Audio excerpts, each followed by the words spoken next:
अगर आप भी 2025 में अपना एक नया लैपटॉप खरीदना चाहते हो तो ये वीडियो आपके लिए है। लैपटॉप एक लॉन्ग टर्म परचेज होता है, इसलिए आपको इन चीज़ों का पता होना चाहिए, वरना आप फ्यूचर में रिग्रेट करोगे। वीडियो में सारे पॉइंट बहुत ही सिंपल लैंग्वेज में डिस्कस किए गए हैं, तो ये वीडियो सिर्फ आपके लिए है। तो इस वीडियो में जितनी नॉलेज है सब ले लो ताकि आप एक बढ़िया लैपटॉप बाय कर सको।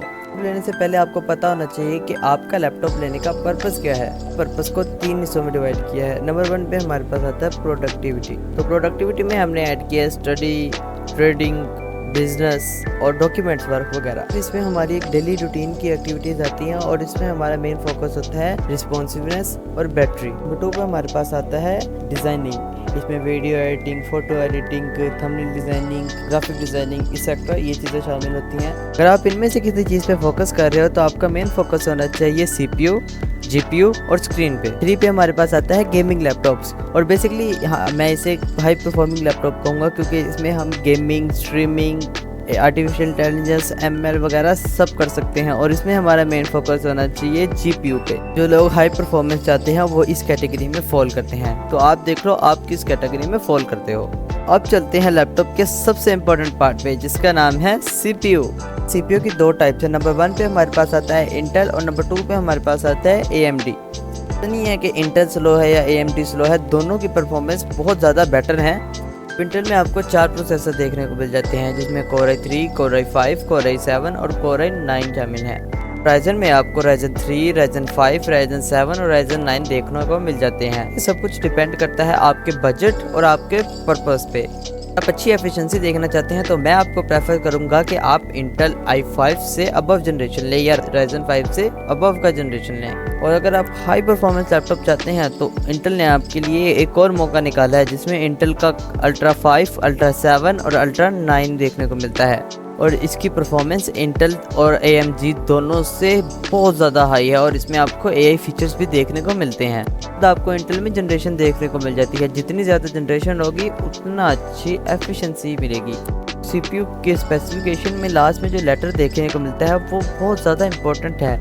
अगर आप नॉर्मल यूज़ के लिए लैपटॉप चाहिए तो आप U और P के लैपटॉप्स को प्रेफर कर सकते हो, मगर अगर आपको हाई परफॉर्मेंस चाहिए तो आप HZ या HX को यूज़ कर सकते हो। इसमें आपको बहुत ही अच्छी परफॉर्मेंस देखने को मिलती है। बाद हमारे पास आ जाता है क्लॉक स्पीड। अगर आप प्रोडक्टिव लेवल पे लाइक कर रहे हो तो आपको 4 से 5 गीगाहर्ट्ज़ के बिटवीन ले लेनी चाहिए। अगर आप क्रिएटिव या गेमिंग में लाइक कर रहे हो तो आपको 5+ गीगाहर्ट्ज़ की स्पीड में ही लेना चाहिए। चीज़ें आपको किसी भी लैपटॉप की स्पेसिफिकेशन में ईजीली मिल जाएंगी। और अगर आप अपना बजट के मुताबिक लैपटॉप लेना चाहते हैं तो गूगल पे जाओ और सर्च करो नैनो रिव्यू R3 स्कोर और इस वेबसाइट पे आपको अपने लैपटॉप की स्पेसिफिकेशन, CPU स्पेसिफिकेशन के साथ साथ प्राइस भी देखने को मिल जाती हैं। अगर आपका बजट हाई है तो आप अपने बजट के मुताबिक टॉप में अपना लैपटॉप देख सकते हैं और अगर आपका बजट थोड़ा लो है तो थोड़ा सा स्क्रॉल डाउन करके इसी लिस्ट में अपने बजट के अकॉर्डिंग लैपटॉप देख सकते हैं और सिंपली इसे कॉपी करके गूगल पे पेस्ट करें और इसकी प्राइस चेक कर लें।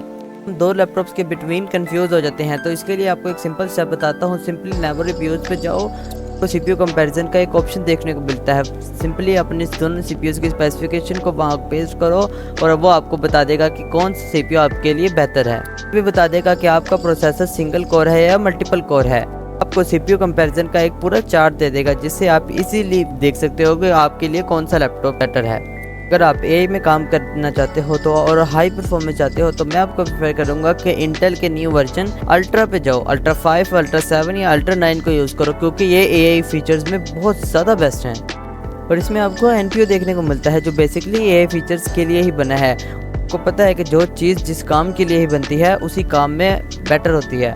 ऐसा नहीं है कि इंटेल का Core i5 AI फीचर्स कर नहीं सकता या AI काम को हैंडल नहीं कर सकता, वो भी कर सकता है। लेकिन अगर आप NPU और अल्ट्रा की तरफ जाते हैं तो आपको हाई स्पेसिफिकेशन और एक्यूरेसी बहुत अच्छी मिलती है। पर 2 पे हमारे पास लैपटॉप की सबसे इम्पोर्टेंट चीज़ देखने को मिलती है जो है आपका GPU। और हमें GPU के 2 टाइप्स देखने को मिलती है, एक होता है इंटीग्रेटेड और दूसरा होता है डेडिकेटेड GPU। ये भी बजट पे डिपेंड करता है क्योंकि जितना आपका अच्छा प्रोसेसर होगा आपको उतना ही अच्छा GPU देखने को मिलता है। और अगर आपने GPU कंपैरिजन भी करना है तो सिंपल है कि नैनो रिव्यूज़ में जाओ और दोनों GPUs की स्पेसिफिकेशन को पेस्ट कर दो। वो वहाँ आपको एक GPU चार्ट कंपैरिजन बना के दे देगा जिससे आप इजीली डिटरमाइन कर सकते हो कि आपके लिए कौन सा GPU बेस्ट है। जितना ज़्यादा जीपीयू रेट करेगा उतना ज़्यादा आपका जीपीयू बेटर होगा। मार्केट में आपको जितने भी लैपटॉप देखने को मिलते हैं उनमें ज़्यादा से ज़्यादा एनवीडिया के ग्राफिक कार्ड्स होते हैं। याद रखो, जीपीयू सिर्फ ग्राफिक्स के लिए यूज़ नहीं होता बल्कि आपके एआई फीचर जैसे एआई मॉडलिंग में भी एक अहम किरदार अदा करता है। जीपीयू जो है बहुत ज़्यादा पावर कंज्यूम करता है, इसलिए आपको जीपीयू लैपटॉप्स में बहुत ज़्यादा अच्छी बैटरी टाइमिंग नहीं मिलती है। अगर आप जीपीयू की स्पेसिफिकेशन चेक करना चाहते हो और ये चेक करना चाहते हो कि आपका जीपीयू कितना ज़्यादा पावरफुल है, तो सिंपली गूगल पे जाओ और सिंपली वहाँ GPU benchmark list laptop media search करो और वहाँ आपको जीपीयू की आपको एक लिस्ट देखने को मिल जाती है, जहाँ से आप इजीली चेक कर सकते हो कि आपका जीपीयू कितना ज़्यादा पावरफुल है। बस लैपटॉप वाले जीपीयू पे फोकस करना है। हमारे पास सबसे इम्पोर्टेंट चीज़ आ जाती है जो है रैम। अगर आपका बजट कम है तो आप मिनिमम 8 GB रैम पे आ सकते हो, और अगर आपका बजट थोड़ा सा हाई है तो मैं आपको रिकमेंड करूँगा कि आप 16 GB रैम पे जाओ, कि आपको हाई परफॉर्मेंस देती है। जितनी ज़्यादा रैम होती है उतना स्मूदर आपका लैपटॉप चलता है। आप क्रिएटिव या हाई परफॉर्मेंस लैपटॉप में लाइक करते हो तो आपको मिनिमम 16 GB तो लेना ही लेना है। रैम में दो चीज़ें और भी इम्पोर्टेंट होती हैं। पहला है उसका वर्जन। आपको रैम DDR4 या DDR5 देखने को मिलेगी। 4 आपको पुराने लैपटॉप्स में देखने को मिलती है और DDR5 आपको लेटेस्ट लैपटॉप में देखने को मिलती है। DDR5 की स्पेसिफिकेशन और परफॉर्मेंस DDR4 से बहुत ज़्यादा अच्छी है। आप एक अच्छा लैपटॉप चाहते हो तो मैं आपको रिकमेंड करूँगा कि आप DDR5 की ही रैम लो। लैपटॉप की स्पेसिफिकेशंस को देखो तो आपको रैम के आगे गीगाहर्ट्ज़ देखने को मिलता है, जो बेसिकली रैम की फ्रीक्वेंसी है। किस फ्रीक्वेंसी पे आपकी रैम वर्क करेगी, ज़्यादा फ्रीक्वेंसी उतनी ही ज़्यादा फास्ट स्पीड रैम मिलेगी। बाद एक मिस्टेक जो बहुत से लोग करते हैं वो ये है कि वो अपने रैम की एक्सपेंडेबल लिमिट चेक नहीं करते। ये है कि आप अपने रैम को फ्यूचर में कितना ज़्यादा एक्सपेंड कर सकते हो, सेम रैम को कितना ज़्यादा अपग्रेड कर सकते हो। कई बार ऐसा होता है कि लैपटॉप स्पेसिफिकेशन में ये चीज़ देखने को नहीं मिलती है, तो आप उस लैपटॉप के रिव्यूज़ को ज़रूर चेक कर लेना। बाद है हमारे पास SSD भी हमें वर्जन देखने को मिलते हैं, जैसा कि वर्जन 3, वर्जन 5, वर्जन 7। जितनी ज़्यादा वर्जन्स उतनी ज़्यादा लैपटॉप की स्पीड। वर्जन का पता कैसे लगाना है, आप स्पेसिफिकेशन वाले सेक्शन में जाओ, वहाँ SSD को सिलेक्ट करो और वहाँ आपको इजीली Gen 3, Gen 4 या Gen 5 का वर्जन इजीली पता लग जाता है। SSD के अंदर भी आपको एक्स्ट्रा स्लॉट्स देखने को मिल जाते हैं। बाद हमारे पास एक इम्पॉर्टेंट फैक्टर आता है डिस्प्ले स्क्रीन का, और इसमें भी हमारे पास दो चीज़ें आती हैं। चेक किए बिना लिटरली कभी भी लैपटॉप बाय ना करना। हमारे पास 3 टाइप की स्क्रीन आती हैं, और प्रोडक्टिव लेवल के लिए TN डिस्प्ले और क्रिएटिविटी लेवल के लिए आती है IPS डिस्प्ले, जो मोस्टली लैपटॉप्स में यूज़ होती है, और इसमें आपको बहुत अच्छे ग्राफिक्स देखने को मिल जाते हैं।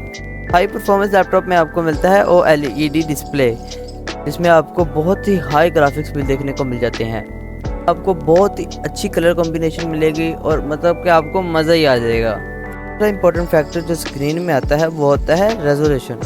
जो ये लैपटॉप स्क्रीन है ये बेसिकली पिक्सल से बनी होती है। जितने ज़्यादा पिक्सल्स होंगे उतनी अच्छी आपको क्वालिटी और उतनी अच्छी रेजोल्यूशन मिलेगी। लैपटॉप्स में आपको 1080 की स्क्रीन देखने को मिलती है, और जबकि क्रिएटिविटी लेवल पे आपको मिलती है 2K या 3K की स्क्रीन, और हाई परफॉर्मेंस लैपटॉप में आपको देखने को मिलती है 4K से 8K तक की स्क्रीन, जो कि मतलब कि भाई आपको मज़ा ही आ जाएगा। के बाद डिस्प्ले स्क्रीन में जो आपको फैक्टर देखने को मिलता है वो है ब्राइटनेस का, मतलब कि सनलाइट या लाइट इफेक्ट में आपके लैपटॉप की ब्राइटनेस कितनी ज़्यादा है, जो आपको विजुअलाइजेशन में मदद करती है। ब्राइटनेस को मेजर करते हैं निट्स में। अगर आप बजट लैपटॉप लोगे तो आपको 250 निट्स तक मिलेगा, जो कि बस ठीक ठाक है। मगर अगर आपका बजट थोड़ा सा हाई है और क्रिएटिव और एक्स्ट्रा परफॉर्मेंस पे जा रहे हो तो आप 350 निट्स तक ही लें, जो कि आपको बहुत ही अच्छी ब्राइटनेस देगा। फैक्टर जो हमारे पास लैपटॉप स्क्रीन के लिए आता है वो होता है रिफ्रेश रेट, जो कि गेमिंग में बहुत ही इंपॉर्टेंट रोल प्ले करता है। रिफ्रेश रेट बेसिकली बताता है कि आपकी स्क्रीन एक टाइम में कितनी बार रिफ्रेश होती है। ज़्यादा रिफ्रेश रेट होगा उतनी ही ज़्यादा आपको रिलायबिलिटी मिलेगी। नेक्स्ट आता है क्रिएटिव यूज़र के लिए बहुत ही important colour accuracy. Colour accuracy basically आपको दिखाता है कि आपकी स्क्रीन में जो कलर हैं वो कितने ज़्यादा सिमिलर हैं। ज़्यादा सिमिलैरिटीज़ होती हैं उतना ज़्यादा कलर एक्यूरेसी मिलती है। क्रिएटिव यूजर्स के लिए कलर एक्यूरेसी बहुत ही ज़्यादा इंपॉर्टेंट है। कलर एक्यूरेसी बेसिकली 2 स्टैंडर्ड से नापी जाती है। पहला आपके पास आता है sRGB, दूसरे नंबर पर हमारे पास आता है DCI-P3। बेसिकली 2 स्टैंडर्ड है जिनमें आप कलर एक्यूरेसी को मेजर करते हो। इसे हम परसेंटेज में मेजर करते हैं। तो अगर आप क्रिएटिव यूज़र हो तो आपको 100% एक्यूरेसी चाहिए होगी, और अगर आप प्रोडक्टिव या हाई परफॉर्मेंस लैपटॉप चाहते हो तो आप 90 to 95 की कलर एक्यूरेसी ले सकते हो। बाद जो हमारे पास फैक्टर आता है वो होता है पोर्ट्स का। आपने ये देखना है कि आपको पोर्ट्स रिक्वायर्ड कितनी है। पोर्ट्स में भी हमें जनरेशन देखने को मिल जाती है, और बेसिकली जनरेशन बैंडविड्थ को डिफाइन करती हैं, और बैंडविड्थ बेसिकली वो चीज़ है जिससे आपका डेटा कितनी टाइम में और कितनी स्पीड से ट्रैवल करता है। हाँ, कई लैपटॉप्स में आपको थंडरपोर्ट देखने को मिलता है, और मेरी माने तो ये आपके लिए बेस्ट पोर्ट है। इसमें आपको हाई स्पीड और बहुत ही अच्छी बैंडविड्थ मिलती है जिससे आपका डेटा ट्रैवल करता है। इससे आप पावर आउटपुट भी ले सकते हो, डिस्प्ले आउटपुट भी ले सकते हो, और इसकी आउटपुट बहुत ही ज़्यादा बढ़िया होती है। ये ज़रूर चेक कर लेना कि आपके लैपटॉप में थंडरपोर्ट है कि नहीं है। नेक्स्ट आपके पास आता है बैटरी, और बैटरी जो है वो वॉट आवर में नापी जाती है। जितनी ज़्यादा बड़ी बैटरी होती है उतना ज़्यादा आप कह सकते हो कि आपको बैटरी बैकअप मिलता है, मगर ये भी ऐसा नहीं है, क्योंकि अगर आपका CPU और GPU हाई क्वालिटी है तो आपको बैटरी लाइफ थोड़ी कम में देखने को मिलती है। इसलिए आप लैपटॉप का रिव्यूज़ देख सकते हो कि इस जाके आपको पता लग सके कि आपकी बैटरी कितनी देर तक चलने वाली है। बट नॉट द लीस्ट आपको देखने को मिलता है एक्स्ट्रा फीचर्स, जिसमें आपको वर्ड देखने को मिलता है। लैपटॉप्स में आपको Word, PowerPoint, Excel pre install देखने को मिल जाते हैं। आपको इनकी रिक्वायरमेंट है तो आप ऐसा लैपटॉप लें जिसमें ये चीज़ें प्री इंस्टॉल देखने को मिल जाती हैं, ताकि आप इन्हें लाइफ टाइम फ्री यूज़ कर सकें। ये थे वो कुछ फैक्टर्स जिन पे लैपटॉप लेते हुए बहुत ध्यान रखना पड़ता है। अगर आपको कोई बात समझ नहीं आई तो आप कमेंट में मुझसे पूछ सकते हैं।